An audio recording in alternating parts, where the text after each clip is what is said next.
Hello மக்களே, June 20ஆம் Megha சந்தேஷம் சீரியலோட promo review தான் பார்க்க போறோம். உங்களுக்கு என்னோட ரிவ்யூ பிடிச்சிருந்தா சீரியல் குட்டி இருப்ப மறக்காம சப்ஸ்கிரைப் பண்ணிக்கோங்க.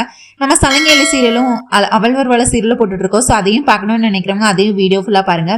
இன்னைக்கு நம்ம இந்த வீடியோல என்னெல்லாம் பார்க்க போறோம் அப்படின்னா, பூமி இப்போ அதிரடியா ஒரு ஆட்டம் ஆட போறாங்க. அதாவது அபூர்வாவை சும்மா விடக்கூடாது, தன்னோட ககனை இந்த நிலைமைக்கு ஆளாக்கின யாரையும் நான் சும்மா விட மாட்டேன் அப்படின்னு சொல்லிட்டு பழிவாங்கும் படலமா பூமி அபூர்வாவை என்னெல்லாம் டார்ச்சர் பண்ணி என்னெல்லாம் பண்றாங்க.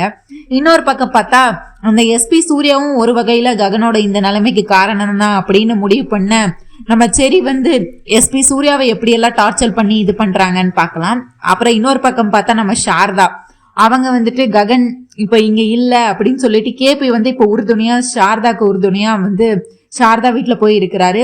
இதனால என்னெல்லாம் நடக்க போகுது அப்படிங்கறத இந்த வீடியோல ஃபுல்லா பார்க்க போறோம். ஸோ வீடியோ ஃபுல்லா பாருங்க. இங்க முதல்ல சாரதா கூட தான் இனிமேல் வாழ போறேன், இனிமேல் எனக்கும் இந்த வீட்டுக்கு எந்த சம்மந்தமும் இல்லை அப்படின்னு சொல்லிட்டு நம்ம கேபி பார்த்தா சாரதா வீட்டுக்கு வந்துடுறாங்க. சாரதா அதவால ஏத்துக்க முடியல அவங்களால. அதாவது இத்தனை வருஷம் நீங்க என் கூட இல்லை, இப்போ ககன் என்னோட பையன் என் கூட இல்லைங்கிறதுக்காக உங்களை நான் என் கூட சேர்த்துக்கிட்டா இந்த உலகம் என்ன தப்பா பேசும். அது முதல்ல ககனே திரும்ப அவன் என்ன மன்னிக்கவே மாட்டான். அதனால தயவு செஞ்சு நீங்களே இந்த வீட்டை விட்டு வெளியே போயிருங்க, தயவு செஞ்சு என்னை வெளியே போங்கன்னு சொல்ல வைக்காதீங்க அப்படின்னு சொல்லி பேசுறாங்க. நம்ம கேப்பியோ கேட்கற மாதிரி இல்ல, நான் உன்னை விட்டு எங்கேயும் போக மாட்டேன், நான் இனிமேல் உன் கூட தான் என்னோட வாழ்வு, நான் இனிமேல் இந்த வீட்டுலதான் இருக்க போறேன் அப்படின்னு சொல்லிட்டு இருக்கிறாங்க. இல்ல முடியாது அப்படின்னு சொல்லிட்டு கையை பிடிச்சி தரன்னு இழுத்துட்டு வாசல்ல விடுறாங்க.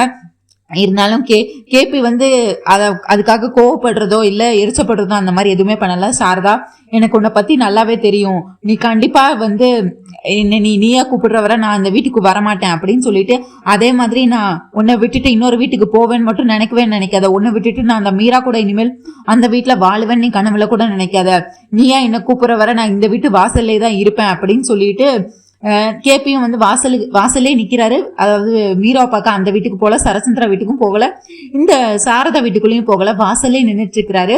சாரதா இப்படியே பேசிட்டு இருந்தா இவங்க இது பண்ண மாட்டாங்கன்னு சொல்லிட்டு கதவை அடைச்சிடுறாங்க. அடைச்சிட்டு பார்த்தா நைட் ஆயிருது. அவங்க திரும்பியும் கதவை திறந்து பாக்குறாங்க. அதாவது கேபி இன்னும் வெளியவே தான் நிக்கிறாங்க. உடனே ஏங்க என்ன இப்படி கஷ்டப்படுத்துறீங்க, என் பையன் தான் என்னை விட்டு தூரமா போயிட்டான், அவன் என்ன பண்றான் எங்க இருக்கான் எதுவுமே தெரியல, இப்ப நீங்க என் கூட பேச நீங்க சொல்ல என் பையனை நானே இழந்துட்டனோன்னு எனக்கு ரொம்ப கவலையா இருக்கு. நீங்க என்ன நம்ப வைக்கிறீங்க என் ககன் என் கூட இல்ல, அவன் உயிரோட இல்லைன்னு. எனக்கு அது வேண்டாம், எனக்கு அந்த நம்பிக்கை வேண்டாம். எனக்கு தெரியும் என் பையன் கண்டிப்பா என்னை பார்க்க வருவான், என்கிட்ட சொல்லாம அவன் ஆபீஸ்க்கே போக மாட்டான். நீங்க எப்படி என் பையனை செத்து போயிட்டா நீங்க எப்படி சொல்லலாம், நான் நம்ப மாட்டேன் அப்படின்னு சொல்லி சாரதா அதனாலதான் நான் சொல்றேன், நான் இன்னொருத்தங்க வாழ்க்கையை பறிச்சேன்னு எனக்கு பேர் வேண்டாம், நீங்க அந்த வீட்லயே போய் வாழுங்க அப்படின்னு சொல்லிட்டு திரும்பியும் கதவை அடைச்சிக்கிட்டு போயிடுறாங்க. தயவு செஞ்சு என்னை கஷ்டப்படுத்தாதீங்க, இந்த வீட்டை விட்டு போயிருங்கன்னு சொல்லி நம்ம சாரதா கேட்டுட்டு இருக்கிறாங்க. நம்ம கேபியோ முடியாது சாரதா, நான் என்னோட இதுல இருந்து நான் பின்வாங்குறதா இல்ல, இனிமேல் என்ன ஆனாலும் நான் இந்த வீட்டுலதான் இருக்க போறேன், அந்த வீட்டுல என் பையனை கொன்ன அந்த வீட்டுல யார் கூடயும் நான் பேச போறதா இல்ல, என் பையனோட இந்த நிலைமைக்கு யார் காரணம்னு நான் கண்டுபிடிக்கிற வரை நான் இந்த வீட்டுலதான் இருப்பேன் அப்படின்னு சொல்லி கேபி நான் இந்த வீட்டு விட்டு போக மாட்டேன் அப்படின்னு சொல்லிருக்காது. அப்படியே நைட் ஆகுது, அப்படியே நைட்டு ராத்திரி ஆகுது. சாரதா பார்த்தா கதவை திறக்கவே இல்லை, திரும்பி லாக் பண்ணிட்டு உள்ள பார்த்தா சோஃபாலே படுத்துடுறாங்க. அதுக்கடுத்து பார்த்தா காலையில விடிஞ்சதுக்கு அப்புறமும் சாரதா கதவை திறக்கவே இல்லை. கேபி அப்படியே நின்றுட்டே இருக்கிறாரு, தூங்கவும் இல்லை ஒன்றும் இல்லை. அவருக்கும் ரொம்ப கவலையா இருக்கு, ஒரு மாதிரி மயக்கமா வர மாதிரி இருக்கு அவருக்குமே. திடீர்னு பார்த்தா விடிஞ்சு இவ்வளவு நேரம் ஆச்சு, சாரதா ஏன் இன்னும் கதவை திறக்கல, ஏன் என்னாச்சு ஒருவேளை சாரதாக்கு ஏதாவது ஆயிருக்குமோ அப்படின்னு சொல்லிட்டு கதவை உடைச்சிட்டு உள்ள போறாரு. உள்ள பார்த்தா இவங்க நினைச்ச மாதிரியே சாரதா மயக்கம் போட்டு விழுந்திருக்கிறாங்க. உடனே ஐயோ சாரதான்னு கூப்பிடுறாங்க. நம்ம சாரதா எந்திரிக்கிற மாதிரி இல்லை. உடனே ஹாஸ்பிட்டல் கால் பண்ணி டாக்டரை வர சொல்றாங்க. வீட்டுக்கு செக் பண்ணி பார்த்தா, என்ன சார் அவங்கள நீங்க நல்லாவே பாத்துக்கிறது இல்லையா, அவங்கள தனியா விட்டுட்டீங்களா, அவங்க ஒழுங்கா சாப்பிடவே இல்லைன்னு நினைக்கிறேன், காய்ச்சல் வேற 108 இருக்கு, என்னதான் பாத்துக்கிறீங்க அப்படின்னு சொல்லி இவங்க ஒழுங்கா சாப்பிடல, ரொம்ப மன உளைச்சல்ல இருக்காங்க, என்ன கவலைன்னு எனக்கு தெரியல. உடனே என் பையன் அப்படின்னு சொல்ல வராங்க. ஐயோ என்ன வேணா இருக்கட்டும் சார், அது உங்க பர்சனல் மேட்டர், ஆனா நீங்க உங்க ஒய்ஃபை பாத்துக்க வேண்டியது உங்களோட கடமை தானே, அவங்கள நீங்க எதுக்கு நீங்க கஷ்டப்படுத்துறீங்க, அவங்களுக்கு என்ன பிடிக்குமோ நீங்க அது மாதிரியே நடந்துக்கோங்க, அவங்களுக்கு என்ன வேணுமோ அதை செஞ்சு கொடுங்க, என்ன அவங்களுக்கு எப்படி நீங்க இருக்க பிடிச்சிருக்கோ அப்படி இருங்க, அவங்களுக்கு திரும்ப கஷ்டப்படுத்தாதீங்க, இப்படியே நீங்க கஷ்டப்படுத்திட்டு இருந்தீங்கன்னா அவங்க உயிருக்கே இது பாதகமாயிரும் அப்படின்னு சொல்லி இந்த டேப்லெட்ஸ் எல்லாம் எழுதி கொடுத்துருக்கேன், அவங்க சாப்பிடவே இல்லைன்னு நினைக்கிறேன், முதல்ல அவங்க சாப்பிட வைங்க அப்படின்னு சொல்லிட்டு டாக்டர் போறாங்க. இங்க பார்த்தா இவர் வந்து காய்ச்சல் வேற ரொம்ப அதிகமா இருக்குன்னு சொல்லிட்டு நம்ம தண்ணியில முக்கி முக்கி துணியை வச்சு வச்சு எடுக்கிறாங்க. நம்ம சாரதா மேல காய்ச்சல் குறைக்கிறதுக்காக நம்ம கேபி வந்து இந்த மாதிரி பண்ணிட்டே இருக்கிறாங்க. அப்புறம் பார்த்தா நம்ம கேபிக்கு கொஞ்சம் கொஞ்சமா வந்து அப்பதான் சுயநிலைவு திரும்புது. உடனே என்னாச்சு ககன் திரும்பி ககனை சொல்லிட்டே இருக்கிறாங்க. ககன் பேரையே உச்சரிச்சிட்டு இருக்கிறாங்க. ககன், நான் சின்ன பையனா இருக்கும்போது எனக்கு காய்ச்சல்னா ஓடி போய் எனக்காக டேப்லெட் வாங்கிட்டு வருவான், என்ன நல்லா பாத்துக்குவான், உங்களுக்கு தெரியும்ல நீங்க இல்ல அப்படின்னு சொல்லி கேபி கிட்ட பேசிட்டு இருக்காங்க. எனக்கு தெரியும் சாரதா எல்லாமே, ககன் உன்னை எப்படி கண்ணுக்குள்ள வச்சு பாத்துக்கிட்டான்னு எனக்கு எல்லாமே தெரியும் அப்படின்னு சொல்லிட்டு இருக்காங்க. நீ சாப்பிடவே இல்லையாமே, நீ கொஞ்சம் சாப்பிடு சாரதா, டேப்லெட் வேற போடணும்ல அப்படின்னு சொல்றாங்க. இல்ல என் பையன் எங்க இருக்கான், எப்படி இருக்கான், அவன் சாப்பிட்டானா, என்ன பண்றான், எதுவுமே எனக்கு தெரியாம நான் எப்படி சாப்பிட முடியும்? என் பையனுக்கு சின்ன காய்ச்சல் வந்தாலே என்னால தாங்கிக்கிட முடியாது. இப்ப அவன் எங்க இருக்கானே தெரியல, எப்படி இருக்கானே தெரியல, நான் எப்படி சாப்பிட முடியும்? நான் சாப்பிட மாட்டேன் அப்படின்னு சொல்லிட்டு இருக்காரு. கேபியோ கன்வின்ஸ் பண்ண ட்ரை பண்றாங்க. அதுக்கடுத்து இங்க பாரு, நாங்க சொல்றத நீ நம்பல, ஆனா நீ நம்புறல்ல, உன் பையன் திரும்ப வருவான், ககன் திரும்ப வருவான்னு. அவன் திரும்ப வரும்போது நீ நல்லா ஆரோக்கியமா இருக்கணும்ல, நீ அதுக்கு முதல்ல தெம்பா இருக்கணும்ல, நீ உனக்கு எந்த இதுவும் ஆயிடக்கூடாதுல்ல, அதுக்காக தான் சொல்றேன். நீ கொஞ்சமாச்சும் சாப்பிட்டுட்டு 2 வாய் சாப்பிட்டுட்டு நீ மாத்திரை போட்டுக்கோயேன் அப்படின்னு கன்வின்ஸ் பண்ணி கஷ்டப்பட்டு ஊட்டி விட்டு, அப்ப கண்டிப்பா ககன் திரும்ப வருவான்ல என்ன பார்க்க, கண்டிப்பா உனக்கு அந்த நம்பிக்கை இருக்குல்ல, உன்னோட நம்பிக்கைக்காகவே அந்த கடவுள் திரும்ப உன்னை ககனை கூட்டிட்டு வருவாரு பாரு அப்படின்னு சொல்லி நம்ம ஆசை வார்த்தைகள்லாம் பேசி எப்படியோ நம்ம சாரதாவை வந்து சாப்பிட வச்சு மாத்திரையும் போட வச்சு திரும்பியும் வந்து கொஞ்ச நேரம் ரெஸ்ட் எடுக்க வைக்கிறாங்க. இங்க அப்படியே பார்த்தா நம்ம அபூர்வாவை டார்ச்சல் பண்றதுக்கு பூமி ரெடி ஆயிட்டாங்க. அதாவது ககனோட இந்த நிலைமைக்கு காரணமான யாரையும் நான் சும்மா விட மாட்டேங்கிற இதுல பூமி இப்ப இறங்கிட்டாங்க தீவிரமா. இங்க அதாவது அபூர்வ இதோ இவங்க வந்து மன்னிச்சு வீட்டுல இருக்க வச்சாங்கன்னு எல்லாரும் நினைச்சிட்டு இருக்காங்க. அது உண்மை இல்ல. இவங்க வயல உண்மையை வர வைக்கணும், அவங்கள டார்ச்சல் பண்ணி அணுவா சாகடிக்கணுங்கிறதுக்காக தான் நம்ம பூமி வந்து பிளான் பண்ணி அபூர்வ இந்த வீட்டுல வர வச்சிருப்பாங்க. இவங்க வந்து நல்லா தூங்கிட்டு இருப்பாங்க. திடீர்னு பார்த்தா உசு உசுன்னு சவுண்டு கேட்கும். என்னன்னு பார்த்தா பாம்பு வீட்டு அவங்க அபூர்வா தூங்குற ரூமுக்குள்ள வந்துடும். அதுக்கடுத்து இவங்களும் பாம்பு பாம்புன்னு கத்துவாங்க. அவங்க கை கால் எதுவுமே அசைக்க முடியாது. பூமி என்ன பண்ணியிருப்பாங்கன்னா, ஒரு கையை இந்த பெட்ல வச்சு இன்னொரு கையை அந்த பெட்ல வச்சு அப்படி பெட்ல சென்டர்ல இவங்களை படுக்க வச்சு கை காலுன்னு எல்லா பக்கமும் பெட்டோட சேர்த்து வச்சு நம்ம அபூர்வா ஃபுல்லா கட்டி போட்டுருவாங்க. அவங்களால அசைய கூட முடியாது அபூர்வாவால. உடனே இவங்களே எல்லாரையும் கூப்பிட்டுக்கிட்டே இருப்பாங்க, யாராச்சும் வாங்கல, யாராச்சும் என்னை வந்து காப்பாத்துங்களேன், எங்க என் ரூமுக்குள்ள வாங்கலேன்னு சொல்லி, என்ன பாம்பு வந்துருச்சு, எனக்கு பயமா இருக்கு, யாராவது இருக்கீங்களா அப்படின்னு சொல்லி நம்ம அபூர்வா கத்திக்கிட்டே இருப்பாங்க. ஆனா யாருமே வரமாட்டாங்க. அதுக்கு அடுத்து பார்த்தா அந்த பாம்பு அப்படியே மெதுவா வந்து அபூர்வா வயிற்றிலே வந்து உட்காந்து நடனம் ஆடிக்கிட்டு இருக்கும். ஆனாலும் வந்து அபூர்வா வந்து கண்ணை மூடிட்டு, யாராச்சும் என்னை காப்பாத்துவாங்க, கண்டிப்பா யாராச்சும் வீட்டுல இருக்கீங்களா, என்னை வந்து காப்பாத்துங்க அப்படின்னு சொல்லி கத்திட்டே இருப்பாங்க. அந்த நேரத்துல பார்த்தா நம்ம பூமி மாசா என்ட்ரி கொடுத்து அந்த பாம்பு அப்படி இடது கையால எடுத்து தூர போட்டு, என்ன அபூர்வா இதெல்லாம் உன்னோட வேலையா, நீதான் என்னை கட்டி வச்சிருக்கியா அப்படின்னு சொல்லி அபூர்வா கேட்பாங்க. ஆமா, நான் தான் உன்னை கட்டி வச்சிருக்கேன், நீ தான் என்னோட மாமாவோட இந்த நிலைமைக்கு நீ தான் காரணம்னு எனக்கு நல்லாவே தெரியும். நீயா உண்மையை ஒத்துக்கிற வர நான் உன்னை விட மாட்டேன். நான் என்ன லூசுன்னு நினைச்சியா, நீ பண்ணதெல்லாம் மறந்து நான் உன்னை இந்த வீட்டுல வந்து மறந்து உன்னை இந்த வீட்டுல இருக்க சம்மதிச்சு நீ நினைச்சியா? அதெல்லாம் இல்ல. என் மாமாவை கொன்னது நீதான் எனக்கு நல்லாவே தெரியும். நீதான் ஏதோ பண்ணன்னு எனக்கு நல்லாவே தெரியும். நீயும் அந்த எஸ்பி சூர்யாவும் தான் இதுக்கு எல்லா காரணம். உங்க வாயால இந்த உண்மையை வர வைக்காம நான் ஓய மாட்டேன். நீ நிம்மதியா இந்த வீட்டுல நான் உன்னை இருக்க விடவே மாட்டேன். நீ ஒவ்வொரு நிமிஷமும் இந்த வீட்டுல இருக்கும்போது பயந்து சாகணும்டி. அதுக்காக நான் என்ன வேணாலும் பண்ணுவேன். படுத்தா உனக்கு தூக்கம் வரக்கூடாது. இப்ப செத்துருவோமோ, அப்ப செத்துருவோமோ, எப்ப செத்துருவோம் அப்படின்னு சொல்லி ஒவ்வொரு நிமிஷமும் நீ பயந்து கொஞ்சம் கொஞ்சமா சாகணும். அதுதாண்டி உனக்கு கொடுக்குற நான் அதிகபட்ச தண்டனை அப்படின்னு சொல்லுவாங்க.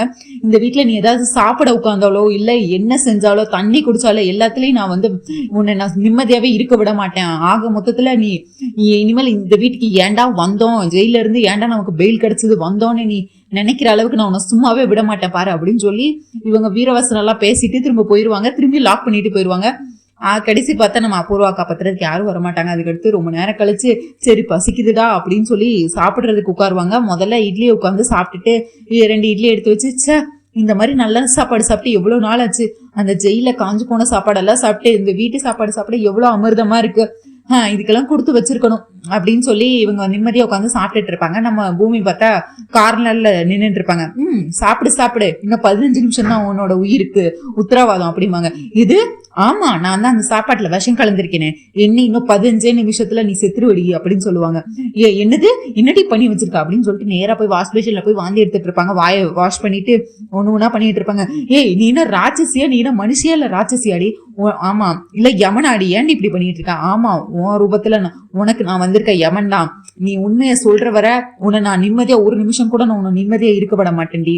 உன் வாயில இருந்து உண்மை நீயும் அந்த எஸ்பி சூர்யாவும் சேர்ந்து என்ன பண்ணீங்கன்னு சொல்ற அளவுக்கு நான் சொல்ற வரைக்கும் உன்னை நிம்மதியா ஒரு நிமிஷம் கூட இருக்க விட மாட்டேன் அப்படின்னு சொல்லிட்டு இருப்பாங்க.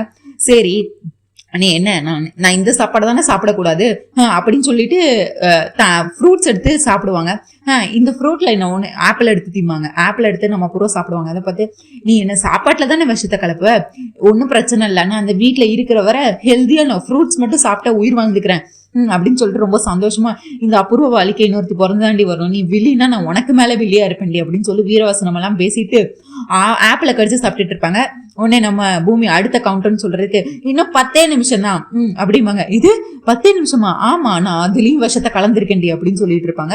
அதுக்கடுத்து இதையும் போய் வாந்தி எடுத்துட்டு வாஷ் பேஷன்ல போய் வாயை கழுவிட்டு நீ எல்லாம் மனுஷியா என்ன ஜென்மண்டி, நான் தான் கொல்லல, எனக்கும் அதுக்கு எந்த சம்மந்தமும் இல்லைன்னு சொல்லிட்டு இருக்கேன், ஏன்டி நம்பவே மாட்டேன், என்ன நிம்மதியா இருக்கவே விட மாட்டியா? இங்க பாரு, என்னோட மாமா என்னோட உலகம், என்னோட மூச்சு, என்னோட காத்து எல்லாமே என் மாமா தான். ஆனா நீ உனக்கு என் மேலதானே பகை, உனக்கு என்ன தானே பிடிக்காது, அதுக்கு எதுக்கிட்ட என் மாமாவை பழி வாங்கின, என் மாமாவை என்கிட்ட இருந்து பிரிச்சல, நான் என்ன வேதனையை அனுபவிச்சனோ அதை விட 2 மடங்கு நீங்க வேதனையை அனுபவிக்கணும், அப்பதான் என்னோட வேதனை என்னன்னு உனக்கு புரியும், அது வர நீ உண்மையை என்னன்னு சொல்ற வர நான் உன்னை சும்மாவே விட மாட்டேன் அப்படின்னு சொல்லி அடுத்து திரும்பியும் வந்துட்டு திரும்ப இந்த வீட்டுல நான் ஏதாவது சாப்பிட்டாதானே பிரச்சனை அப்படின்னு சொல்லிட்டு நம்ம அபூர்வா என்ன பண்ணுவாங்க, தண்ணி பாட்டில் எடுத்து தண்ணி குடிக்க தண்ணி குடிச்சு உயிர் வாழ்ந்துக்கிறேன் அப்படிம்பாங்க. இன்னும் 5 நிமிஷம் தான் அப்படின்னு திரும்பியும் கவுண்டர்னு போடுவாங்க. இதை நான் தண்ணிலையும் விஷத்தை கலந்துருக்கேன்டி, உன்னை நான் இந்த வீட்டுல நிம்மதியா ஒரு நிமிஷம் கூட நான் உன்னை நிம்மதியா இருக்கவே விட மாட்டேன், இப்ப என்ன பண்ணுவனும் அப்புறம் என்ன பண்ணுவனும், இதை எதை எடுத்து சாப்பிட்டாலும் இதுல ஏதாவது கலந்துருக்குமோ அதுல ஏதாவது கலந்துருக்குமோ, நீ ஒவ்வொரு நிமிஷமும் துடிச்சு சாகணும், அது தாண்டி நான் உனக்கு கொடுக்க அதிகபட்ச தண்டனை நம்ம பூமி திரும்பி வீரவசனம் எல்லாம் பேசிட்டு இருப்பாங்க. அபூர்வா சும்மாவே பயந்துட்டாங்க. ஐயோ இவளை நம்ம ஒரு பிளான் போட்டு இவளை பழி வாங்கலான்னு வந்தா இது என்ன எனக்கே இப்படி ரிவர்ஸ் ஆயிருச்சு அப்படின்னு சொல்லி ரொம்ப சோகத்துல திரும்ப போய் சோஃபால உட்காந்துட்டு இருப்பாங்க. எனக்கு ரொம்ப பசிக்குது அப்படின்னு சொல்லிட்டே இருப்பாங்க. அதுக்கடுத்து நம்ம நட்சத்திரா ஏன் மம்மி இவ்வளோ டல்லா இருக்கீங்க, என்னாச்சு அப்படின்னு சொல்லி கேட்டுட்டு இருக்காங்க. ஐயோ பசிக்குது, அப்ப சாப்பிடுங்க, ஏன் வீட்டுல என்ன சாப்பாடுக்கா கம்மி, வீட்டுல தான் நிறைய சாப்பாடு இருக்கே, போய் சாப்பிட வேண்டியதானே அப்படின்னு சொல்லிட்டு இருப்பாங்க. அதுலதான் அந்த பூமி விஷத்தை கலந்துருக்காளே, என்ன மம்மி உளர்றீங்க, வீட்டுல எல்லாரும் சாப்பிடுற சாப்பாட்டுல எப்படி விஷத்தை கலக்க முடியும், அவதான் ஏதோ சொல்றான்னா நீங்க நம்பிட்டு இருக்கீங்களா அப்படின்னு சொல்றீங்க அப்படின்னு கேட்டுட்டு இருப்பாங்க நம்ம நட்சத்திரா. அவ நிக்கிற போசு, அவ கண்ணுல அந்த நெருப்பு எல்லாமே நான் பார்த்தேன், அதுல உண்மையாவே அவ சாப்பாட்டுல விஷத்தை கலந்துருப்பா, எனக்கு ரொம்ப பயமா இருக்கு, ஆனா எனக்கு ரொம்ப பசிக்குது அப்படின்னு சொல்லிட்டு இருந்தாங்க. அடுத்து பார்த்தா சரி மம்மி நீங்க ரொம்ப பசியா இருக்குன்னு சொல்றீங்கல்லன்னு சொல்லிட்டு நான் போட்ட காஃபி தான் இது அப்படின்னு சொல்லி அவங்க ஒரு சிப் தான் குடிச்சிருப்பாங்க நம்ம நட்சத்திரா. அதுக்கடுத்து இதை நீங்க குடிங்க இப்போ அப்படின்னு சொல்லிட்டு இருப்பாங்க. உண்மையா இது நீ போட்ட காஃபி தானே? உண்மையா இது நான் போட்ட காஃபி தான் மம்மி, இதுல எல்லாம் எதுவும் கலக்கல, நீங்க தைரியமா குடிக்கலாம், நீங்க முதல்ல இந்த காஃபியை குடிங்க அப்படின்னு சொல்லிட்டு தேங்க்ஸ் பேபி அப்படின்னு சொல்லிட்டு அந்த காஃபியை குடிப்பாங்க. அப்படியே ரசிச்சு குடிச்சிட்டு இருப்பாங்க. இதுவரை ஒண்ணுமே சாப்பிடாம தண்ணி கூட குடிக்க முடியாம எதுவுமே இருந்தவங்களுக்கு காஃபி கிடைச்சது அப்படியே தேவாமிருத மாதிரி இருக்கு நம்ம அபூர்வாக்கு. வாவ் பேபி, காஃபி போட நல்லா கத்துக்கிட்ட போலயே, ரொம்ப அருமையா இருக்கு, எனக்கு அப்படியே தாகமா இருந்ததுக்கு ரொம்ப எதமா இருக்கு, தேங்க்யூ சோ மச் பேபி அப்படின்னு சொல்லி பாராட்டிட்டு இருப்பாங்க. இட்ஸ் ஓகே மம்மி நம்ம நட்சத்திரமும் சிரிச்சிட்டு இருப்பாங்க. கடைசி பார்த்தா பூமி அங்கேயே இன்னும் 5 நிமிஷம் தான் அப்படின்னு சொல்லுவாங்க. இது 5 நிமிஷமா, நான் அதுலயும் விஷத்தை கலந்துருக்கேன் அப்படின்னு சொல்லுவாங்க. அதாவது நட்சத்திரம் போட்ட காஃபிலையும் நான் விஷத்தை கலந்துருக்கேன், இதுக்கு அடுத்து ஒரு நிமிஷம் கூட உன்னை நான் சும்மாவே விட மாட்டேன் அப்படின்னு சொல்லிட்டு இருப்பாங்க. அதுக்கடுத்து பார்த்தா 3 வாட்டி உங்களுக்கு வாமிட் வரும், அதுக்கடுத்து நீங்களே மேலோகத்துக்கு போயிருவீங்க அப்படின்னு சொல்லிட்டு இருப்பாங்க. இவங்களுக்கு பூமி சொன்ன அடுத்த செகண்டே பார்த்தா நம்ம அபூர்வாக்கு வாமிட் வரும், பின்னாடியே பார்த்தா நட்சத்திராக்கும் வாமிட் வரும். முதல்ல போய் அபூர்வா போய் வாமிட் எடுத்துட்டு இருப்பாங்க. என்ன தடி கலந்து வச்சா, அதுல நான் தான் சொன்னேனே அதுல கலந்துருக்குன்னு சொல்லிட்டு, இன்னைக்கு 3 நேரமும் நீங்க வாந்தி எடுத்துட்டே தான் இருப்பீங்க இன்னைக்கு ஃபுல்லா, இது தாண்டி நான் உங்களுக்கு கொடுக்குற தண்டனை அப்படின்னு சொல்லி இவங்க நல்ல பழி வாங்கிட்டு இருப்பாங்க நம்ம பூமி அபூர்வாவை. அதுக்கடுத்து பார்த்தா நட்சத்திராக்கும் வாமிட் வரும். உடனே நட்சத்திரம் வாமிட் எடுத்துட்டே இருப்பாங்க. ஐயோ மம்மி தள்ளுங்கன்னு சொல்லிட்டு அவங்களும் வாமிட் எடுத்துட்டு இருப்பாங்க. 2 பேரும் மாறி வாமிட் எடுத்துட்டு இருப்பாங்க. நம்ம அபூர்வா பார்த்துட்டு பேபி நீ முதல்ல டாக்டருக்கு கால் பண்ண அப்படின்னு சொல்லுவாங்க. நம்ம டாக்டருக்கு கால் பண்ண ஐயோ சிக்னலே இல்லை மம்மி அப்படின்னு சொல்லிட்டு கவலைப்பட்டு இருப்பாங்க போனை பார்த்து. நான் தான் ஜாமர் செட் பண்ணிட்டேனே, இங்க இருந்து உங்களுக்கு யாரு காலும் பண்ண முடியாது, உங்களுக்கு எந்த காலும் இந்த வீட்டுல இருக்கும்போது உங்களுக்கு வரவே வராது. உங்களுக்கு ஏதாவது போன் கால் வரணும்னா என்ன கேட்டுட்டு தான் வரணும், நான் லவ் பண்ணாதான் உங்களுக்கு போன் காலே வரும். ஏய் நீ எல்லாம் மனுஷியா இல்ல, நீ எல்லாம் என்னதுடி அப்படின்னு சொல்லி கேட்டுட்டு இருப்பாங்க அபூர்வா. உனக்கு நான் யமன் தான், இதுக்கு அடுத்து நான் உன்னை ஒரு நிமிஷம் கூட நிம்மதியா இருக்க விட மாட்டேன் அப்படின்னு சொல்லி பழிவாங்கும் படலமா இங்க இவங்களை போட்டு உயிரெடுத்துட்டு இருப்பாங்க. இன்னொரு பக்கம் பார்த்தா நம்ம செரி வந்துட்டு இங்க எஸ்பி சூர்யா வந்துட்டு அப்பதான் அவர் போலீஸ் ஸ்டேஷனுக்கு வந்திருப்பாரு. வந்துட்டு பார்த்தா வால்பேப்பரா நம்ம பூமி பிக்க வச்சிருப்பாரு. பூமியை பார்த்து ரசிச்சுக்கிட்டு இருப்பாரு. அதுக்கடுத்து பூமி போட்டோக்கு முத்தம் கொடுத்துட்டு இருப்பாரு போன்ல. உடனே எல்லாரையும் பார்த்து சிரிச்சிட்டு இருப்பாரு. உடனே அந்த கான்ஸ்டபிள், என்ன சார் இன்னைக்கு ரொம்ப சந்தோஷமா இருப்பீங்க, அதுவும் போனை பார்த்து சிரிக்கிறீங்க, எதுவும் பொண்ணா? ஆமா, நான் கட்டிக்க போற பொண்ணுதான், இன்னும் கூடிய சீக்கிரத்துல என் வீட்டுக்கு என்னோட மனைவியா என் வீட்டுக்கு வர போற பொண்ணு. எல்லாரும் வந்து எல்லாத்துக்கும் ஒவ்வொருத்தர் மேல போதை இருக்கும். சிலருக்கு வந்து குடிக்கிறது மேல போதையா இருக்கும், சிலருக்கு வந்து காசு பணத்து மேல போதையா இருக்கும், சிலருக்கு வந்து பதவி மேல போதையா இருக்கும். ஆனா எனக்கு இந்த பொண்ணை பார்த்ததுல இருந்து எனக்கு எதுவுமே முக்கியம் இல்லை, எனக்கு இந்த பொண்ணு மட்டும் கிடைச்சா போதும் அப்படின்னு இருக்கு. எனக்கு அந்த அளவுக்கு இந்த பொண்ணை பார்த்ததுல இருந்து போதையா இருக்கு, இவளை நான் அடைஞ்சே தீருவேன் அப்படின்னு சொல்லிட்டு இவரு பார்த்தா நம்ம எஸ்பி சூர்யா வந்து பூமியை போட்டோவை பார்த்து பேசிக்கிட்டு இருக்காரு. யாரு சார் அந்த பொண்ணு, எங்களுக்கும் காட்டுவீங்களா? நீங்களே கூடிய சீக்கிரம் பாப்பீங்களே, உங்களுக்கு மேடமா வரப்போறவங்க, என்னோட மனைவியா வரப்போறவ, இவ மட்டும் என் வாழ்க்கையில கிடைச்சிட்டா எனக்கு வேற எதுவுமே எனக்கு தேவையில்லை, எனக்கு காசு பணம்னு எதுவுமே தேவையில்லை, எனக்கு இந்த பொண்ணு மட்டும் கிடைச்சா போதும் அப்படின்னு சொல்லி இந்த அதாவது நம்ம எஸ்பி சூர்யா வந்து பூமியை நினைச்சு வர்ணிச்சுக்கிட்டு இந்த மாதிரி கனவு கண்டுகிட்டு பல்ல கட்டிட்டு இருப்பாரு. நீங்க இந்த நேரத்துல காஃபி எடுத்துட்டு அந்த காஃபி பாய் வந்து குடுக்கறதுக்காக வருவான். துண்டு வேற போட்டுருப்பான். உடனே நம்ம சரி இருந்துட்டு இந்த எஸ்பி சூர்யா தான் என் அண்ணனுக்கு ஏதோ பண்ணிருக்கான், என் அண்ணன் வழக்குல இவனுக்கு ஏதோ சம்மந்தம் இருக்கும், அதை நான் கண்டுபிடிச்ச தீவிரவேன்னு சொல்லிட்டு நம்ம சரி என்ன பண்ணுவாரு, டேய் தம்பி இங்க வான்னு சொல்லிட்டு அவனுக்கு கொஞ்சம் காசை கொடுத்துட்டு இந்த காஃபி ட்ரேயை கூட நானே உள்ள போய் கொடுத்துக்கிறேன் அப்படின்னு சொல்லுவாரு. ஏன்னா நானே கொடுக்குறேன்னா, இருக்கட்டும் அந்தாடா காசு வச்சுக்கோன்னு கொடுத்துட்டு அதுக்கப்புறம் அவன் கிட்ட இருந்து துண்டை வாங்கி தன்னோட மூஞ்ச மறைச்சிட்டு உள்ள போய் முதல்ல கான்ஸ்டபிள் கொடுப்பாரு. டே என்னடா எதுக்குடா துண்டெல்லாம் கட்டியிருக்க? அவர் உடனே இருமி கட்டிட்டு, சார் எனக்கு காய்ச்சல் சார், உங்களுக்கு பரவிடக்கூடாதுன்னு தான் சார் போட்டிருக்கேன். சரி போ, முதல்ல போய் உள்ள இருக்கிற எஸ்பி சாருக்கு கூடு அப்படின்னு சொல்லுவாங்க. உடனே இவரும் வந்துட்டு அதுக்கு தானே நானும் வந்திருக்கேன் அப்படின்னு சொல்லிட்டு சரி போய் உள்ள போய் எஸ்பி சூர்யாவுக்கு வந்து காஃபியை கொடுக்குற மாதிரி கொடுத்துட்டு வேணும்னே ஃபைலை தள்ளி விட்டுருவாரு. தள்ளி விட்டதுக்கு அப்புறம் பார்த்தா எஸ்பி சூர்யா குனிஞ்சு போட்டோ அந்த ஃபைல் எடுக்கும்போது சாரி சார் மன்னிப்பு கேட்குற மாதிரி கேட்டுட்டு அப்படியே எஸ்பி சூர்யா போனை சுட்டுட்டு வந்துருவாரு. கண்டிப்பா அந்த எஸ்பி சூர்யா போன்ல ஏதாவது ஒரு ஆதாரம் இருக்கும் ககனை பத்தி, அதை நம்ம கண்டுபிடிச்சே தீரணும் அப்படிங்கிறதுக்காக நம்ம சரி வந்து எடுத்துட்டு வந்திருப்பாரு போனை.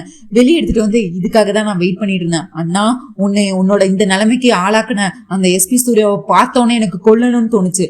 ஆனா நான் இப்ப கொண்டுட்டா என்ன நடந்துச்சுன்னே தெரியாம போயிரும், அந்த என்ன உண்மைன்னு நான் கண்டுபிடிக்கிறதுக்காக தான் நான் இப்போ இந்த மாதிரி நான் பொறுமையா இருக்கேன்னா அப்படின்னு சொல்லிட்டு இவரே மனசுக்குள்ள நம்ம சரியை வந்து மனசுக்குள்ள பேசிட்டு இருப்பாரு. இங்க பார்த்தா நம்ம சாரதா வந்து அடுத்த வேலைக்கு டேப்லெட் போடுறதுக்காக நம்ம கேப்பு வந்து டேப்லெட் கொடுத்துட்டு இருப்பாரு. இன்னும் ககனியா இன்னும் வரலன்னு பார்த்து நம்ம சாரதா வந்து அழுக ஆரம்பிச்சிருவாங்க. ஐயோ ககன்லாம் வந்து வருவாம்மா, கண்டிப்பா உன்னோட நம்பிக்கை பெருசு தானே, அவர் வருவான், நீ முதல்ல டேப்லெட் போட்டுக்கோ, நீ முதல்ல உன்னோட உடம்ப பத்திரமா பாத்துக்கோ அப்படின்னு சொல்லிட்டு இவங்க இது பண்ணிட்டு இருப்பாங்க. அதுக்கு முதல்ல நான் உனக்கு காஃபி எடுத்துட்டு வரேன், நீ காஃபி குடிச்சிட்டு டேப்லெட் போடு அப்படின்னு சொல்லும் போது நம்ம மீரா வந்து உள்ள வீட்டுக்குள்ள வருவாங்க. சாரதா வீட்டுக்குள்ள வந்து, ஓ அப்பப்பா நீ எல்லாம் பொம்பளையாடி, உள்ள இறந்திருக்கான், அந்த சோகம் கொஞ்சம் கூட இல்லாம இப்படி வந்து அடுத்தவன் புருஷன் மேல ஆசைப்பட்டு இப்படி உனக்கு சேவை பண்றதுக்கு தான் நீ இந்த இப்படி வளைச்சு போட்டிருக்கியா? நீ எல்லாம் மனுஷ ஜென்மமா? கொஞ்சமாச்சும் வருத்தம் இருக்கா? இப்படி குதூகலமா இப்படி உனக்கு என் புருஷன் காஃபி போட்டு கொடுத்து நீ குடிக்கணுமா? அப்படி உனக்கு தேவையா அப்படின்னு சொல்லி அந்த வார்த்தை இந்த வார்த்தை எல்லா வார்த்தையும் போட்டு நம்ம சாரதாவை குத்தி காட்டி அதாவது ரொம்ப கேவலமா பேசிட்டு இருப்பாங்க. நம்ம மீரா உனக்கு அவ்வளவுதான் மரியாதை? ஆமா, கட்டின பொண்டாட்டி நான் இங்க இருக்கப்போ நீங்க இன்னொரு வீட்டுல வந்து இருந்தா அப்ப நான் பார்த்துட்டு சும்மா இருக்கணுமா அப்படின்னு கேட்பாங்க. யாருக்கு பொண்டாட்டி? முதல்ல சாரதா தான் நான் முதல்ல தொட்டு தாலி கட்டின என்னோட பொண்டாட்டி. அவ உயிரோட இருக்கும்போது நீ எப்படி என் பொண்டாட்டி? முதல்ல அவ மட்டும்தான் என் பொண்டாட்டி. இனிமேல் அப்ப நான் யாரு அப்படின்னு சொல்லி மீரா கேட்டுட்டு இருப்பாங்க. உனக்கு எனக்கு எந்த சம்பந்தமும் இல்லை, இனிமேல் இந்த வீட்டுக்குள்ள நீ வர்ற வேலையும் வச்சுக்காத. அப்ப நான் என்ன பண்ணேன்? எனக்கு எதுக்கு இவ்வளவு பெரிய தண்டனை கொடுக்குறீங்க?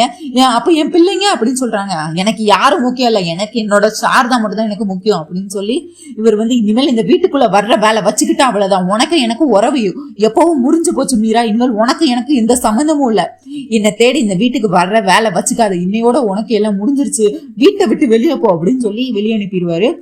உடனே நம்ம சாரதா வந்துட்டு வேணாங்க, ஆல்ரெடி என் ககனை என்னை விட்டு பிரிஞ்சுட்டான், அவனை என்ன பண்றான்னு தெரியல, இப்ப நீங்க வேற அடுத்து இந்த பாவம் வேற என்ன சேர்க்க வேண்டாம், நீங்க போயிருங்க அப்படின்னு சொல்லி கெஞ்சிட்டு இருப்பாங்க.